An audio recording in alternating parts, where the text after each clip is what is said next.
রাধা ও সখীদের মধুর আলাপ। দৃশ্য: বৃন্দাবনের কুঞ্জবনে রাধা ও সখীরা বসে আছে। চারদিকে ফুলের সুবাস, পাখির ডাক, মৃদু বাতাস বইছে। ললিতা সখী: রাধে, আজ তোমার মুখ এত উজ্জ্বল কেন?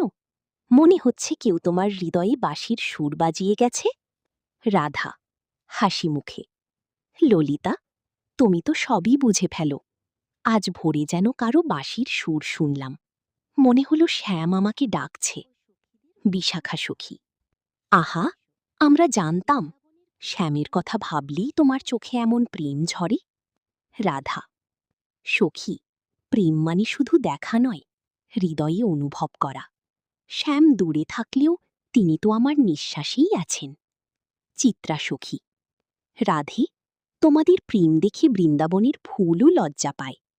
রাধা: না সখী, এই প্রেম আমার নয়, এটি ভক্তির পথ।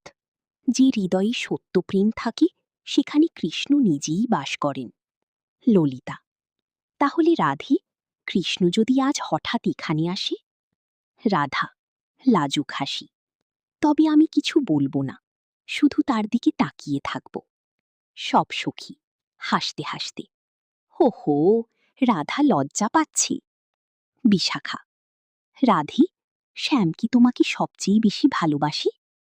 রাধা: কৃষ্ণ সবার, তিনি গোপাল, তিনি বন্ধু, তিনি প্রিয়।